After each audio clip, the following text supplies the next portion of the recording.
Hey guys, today we're going to talk about where and how many runes you can farm in Season 12 of Diablo 4. Also, what sigil difficulty you'll get after transferring seasonal cash chests between characters and the new drop system with the loot filter. Let me say right away that the quality of rune farming sources doesn't change much from season to season, and runes themselves aren't a major bottleneck. However, some players ask where they're easiest to get, so I decided to measure runes just like I've been measuring other resources for several seasons now. The link to the spreadsheet is in the description, so new off here, let's get into it. For the most impatient, I'll say this right now. The most runes per hour you can get is in Kurast Undercity with the appropriate tributes. One run gives you 8 runes of random quality, but it's not that simple. Or rather, it's like this. The game isn't just about farming runes, and runes alone won't get you very far. Farming just one thing is a path to nowhere. You'll get bored of the game very quickly. Plus, you need a variety of resources, and they're obtained from different activities. Again, as I said above, the link in the description has data on major resources and seasons. Bookmark it because data is sometimes added there even without YouTube videos. Runes themselves, like mercenaries, are only available to those who have the Vessel of Hatred expansion, released in October 2024.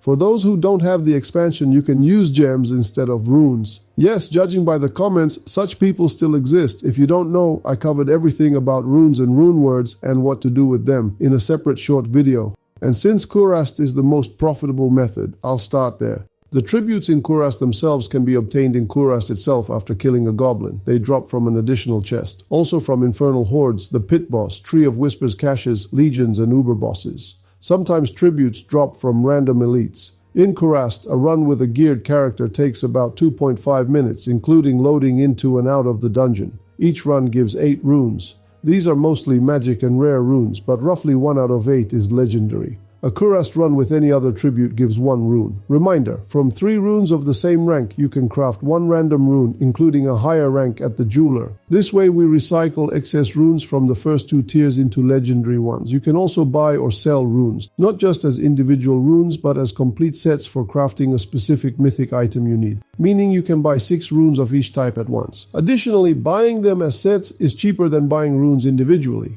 Trading is done through the Diablo trade website. In the current Season 12, there's an affix on jewelry that increases the drop chance of materials based on your current kill streak. So in Kurast, this affix does not grant additional runes, and maybe it shouldn't. There's another type of affix that specifically says it affects runes, but in Kurast you get 8 runes whether you have it or not. So this affix doesn't work specifically in Kurast. Maybe it works in other activities, I don't know, I haven't tested it.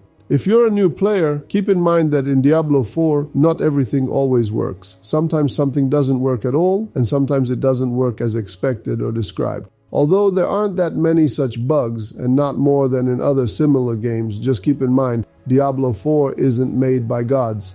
Helltide. Here I ran around for 30 minutes doing normal things, collecting aberrant cinder, opening chests, killing the maiden, etc. In 30 minutes I got 7 runes and none of them were legendary. Regular Uber bosses. I killed each one 10 to 15 times and got a clear pattern of dependencies. Regular lesser Uber bosses. Lord Zir, Varshan, Beast in the Ice, Grigwar. These are the bosses that require 12 keys to open the chest. I ran these 68 times and got 38 runes, 3 of which were legendary. That works out to 0.55 runes per run. Legendary chance is 11.4%.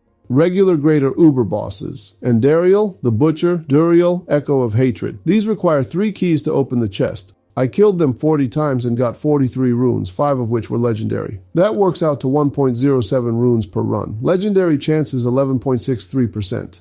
Belial, the main Uber boss that can drop loot from any other Uber but gives no experience. I killed him 30 times and got 30 runes, 4 of which were legendary. That works out to 1 rune per run. Legendary chance is 13.3%. Seasonal bosses. I measured all of these in one group without separating into lesser and greater, because these bosses are purely Season 12 content and aren't of particular interest. Bosses plus 15 levels, 1.5 runes per run, legendary chance 22%. Bosses plus 35 levels, 1.5 runes per run, legendary chance 10%.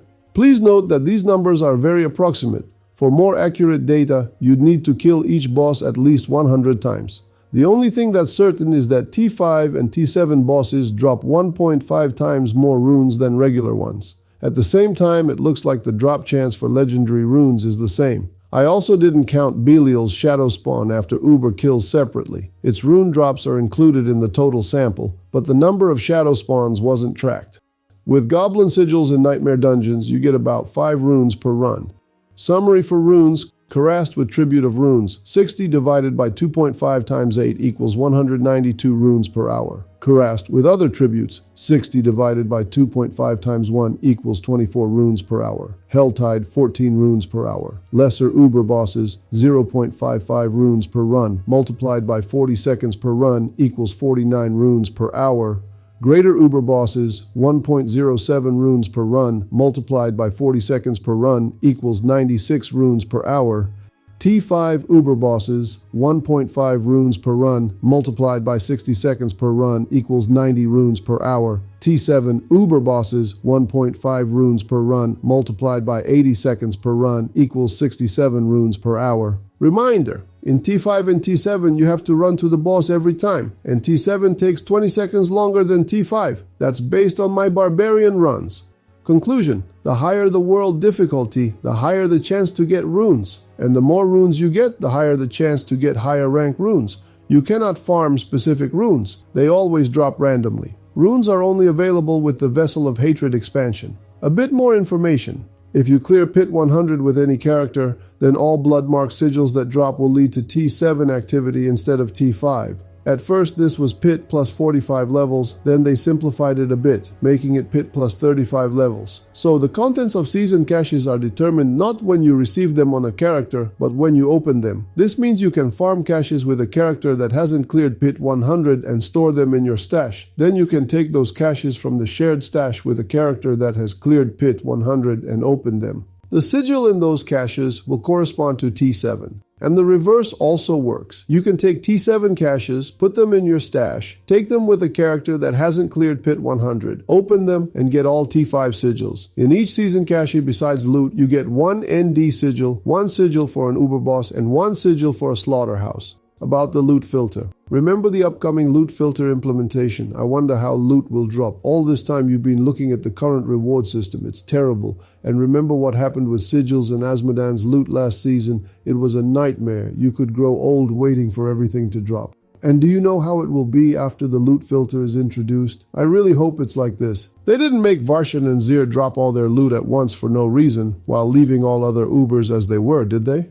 I really hope this is a test of the new drop system and that this waiting game and trickle-fed loot will become a thing of the past, along with staring at all kinds of trash that the game considers loot. After all, Blizzard, even if about 10 years late, has its finger on the pulse of modern trends. That's both praise and sarcasm in one package. And no matter what I say, and no matter what you think, Diablo 4 is a pretty good game. That's all for today, ladies and gentlemen. If I forgot or mixed up anything, write a comment. If everything's fine, write that I did well. I'd appreciate a like and a subscribe. Thanks for watching. Bye.